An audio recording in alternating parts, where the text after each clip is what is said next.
Okay. Hello, everyone. Today we are reading The Lord of the Rings, Chapter 1, A Long-Expected Party. When Mr. Bilbo Baggins of Bag End announced that he would shortly be celebrating his 11st birthday with a party of special magnificence, there was much talk and excitement in Hobbiton. Bilbo was very rich and very peculiar, and had been the wonder of the Shire for 60 years, ever since his remarkable disappearance and unexpected return. The riches he had brought back from his travels had now become a local legend, and it was popularly believed, whatever the folk might say, that the hill at Bag End was full of tunnels stuffed with treasure. And if that was not enough for fame, there was also his prolonged vigor to marvel at. Time wore on, but it seemed to have little effect on Mr. Baggins.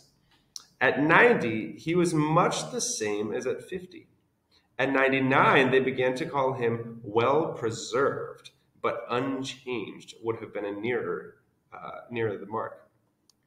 There were some that shook their heads and thought this was too much of a good thing. It seemed unfair that anyone should possess apparently perpetual youth as well as reputedly inexhaustible wealth. It will have to be paid for, they said. It isn't natural, and trouble will come of it. But so far, trouble had not come. And as Mr. Baggins was generous with his money, most people were willing to forgive him his oddities and his good fortune. He remained on visiting terms with his relatives, except, of course, the Sackville Bagginses, and he had many devoted admirers among the hobbits of poor and unimportant families. But he had no close friends until some of his younger cousins began to grow up. The eldest of these, and Bilbo's favorite, was young Frodo Baggins. When Bilbo was 99, he adopted Frodo as his heir and brought him to live at Bag End. And the hopes of the Sackville Bagginses were finally dashed.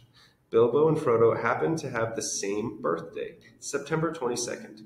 "You had better come and live here, Frodo, my lad," said Bilbo one day, "and then we can celebrate our birthday parties comfortably together." At that time, Frodo was still in his tweens, as the hobbits called the irresponsible 20s, between childhood and coming of age at 33. 12 more years passed.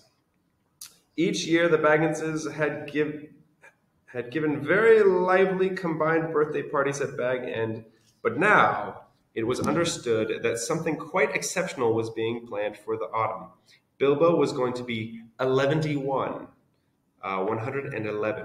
a rather curious number, and a very respectable age for a hobbit.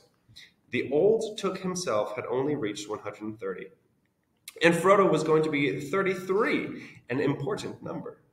The date of his coming of age. Tongues began to wag in Hobbiton and Bywater, and rumor of the coming event traveled all over the Shire. The history and character of Mr. Bilbo Baggins became once again the chief topic of conversation, and the older folk suddenly found their reminiscence in welcome demand. No one had a more attentive audience than old Ham Gamgee, commonly known as the Gaffer.